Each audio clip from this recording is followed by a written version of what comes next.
Well, guys, sorry for no updates, but I took delivery to make the mold for the Predator mask, and after all the mess to create the latex and installing the foam that goes inside the mask, it's finally Christmas. So I'm gonna open this guy up. And if you're wondering, yes, this is plaster of Paris. This is the color that they sell here in my country. I don't know why it's pink. I'm just in the state where I'm going to demold the guy. I'm just powdering some baby powder to let the latex stop from being sticky. So yeah, let me just demold this guy, and I'll come back when this guy is already demolded.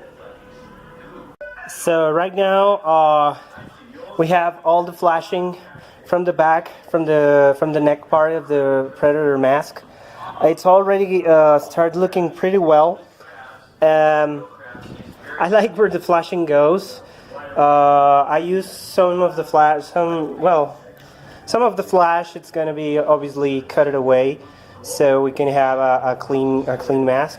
As I mentioned earlier in the other video, this is the reason I didn't do so much detail on the back part. Sometimes the plaster doesn't register that much, and for the back part, it's not worth it.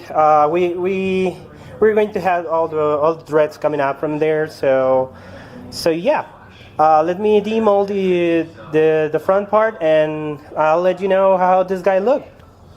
Well, here you have it. I'm still working on cutting the flashing, but I really think that this is a huge improvement over my other Predator masks. I'm going to show you that the last mask I did, it didn't turn out so well or so detailed as this one, but I really enjoy and like the general shape of this one. I had a lot of flashing to remove. The mold suffered a little. It's not completely broken, but I'll have to make some restorations for another copy to be made.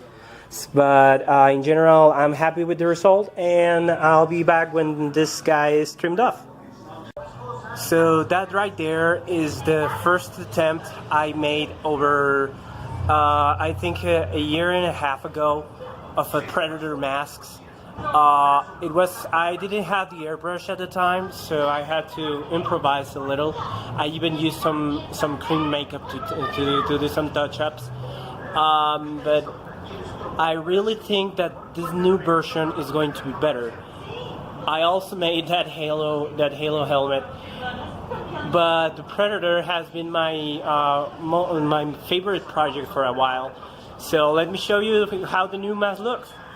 So here we have it. The first steps to actually have a Predator mask. It's not by far perfect, but I am really pleased that the majority of the details on it actually look like something. Let's have a close up. Yeah, I really appreciate this new version. I still have some trimming to do, but I had some accidents when cutting the flashing, so those can still be there. Just ventilation for the person who's going to wear the mask. This is for. So I hope you enjoy the mask, and I'm gonna still updating this guy. See you later. Well, there you have it. There you have it. I'm still missing the lower parts of the jaw, but I think I did a pretty good job on the paint job. I also applied acrylic teeth, and I really am proud of myself. This is like my second Predator attempt, but I think this is looking pretty good. The next step would be joining the lower parts of the jaw, which are actually on that mold. This little fan here is helping me getting them to dry, and I think that by tomorrow I'll be putting those guys in, so the face of the Predator could be actually done. Let me just show you part of the details. This was done with airbrush, and to be my first attempt, I think I really did a good job. I know. Some of you may be thinking, you should have used a stencil for that. Well, maybe for the next Predator, I'll use the stencil. I don't have much experience on stencils or making them. I am just having earning some experience on the field on freehand airbrushing. Here it is, the airbrush patch. It needs a little bit of cleanup. Being a little bit sloppy with it. That's not a thing to do. But don't follow my example. You will have to always clean up your airbrush, like I will in a few moments. Right now, this is nail polish, nail varnish. I mean, so the teeth look like shiny and cool. So the next step would be attaching the dreads. I have to buy the material for that. I've been looking through the internet, so I think I will have to make them myself.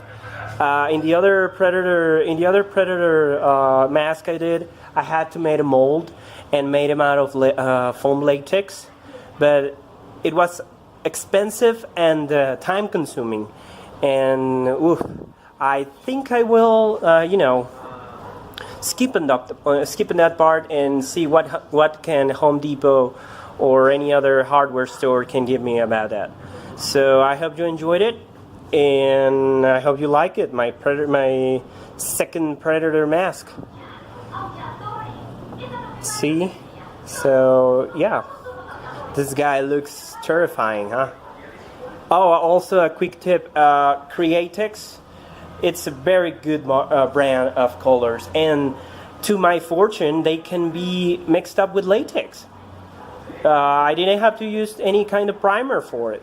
I just had to mix it with some latex and some water, like any other acrylic paint, and they just worked very well. So I recommend you guys, if you have access to Createx, Createx Wicked Colors, you have access to them, really give them a try. I'm not trying to make a commercial or anything. I'm just making a recommendation here. So see you in the next video, and I hope you really like my Predator.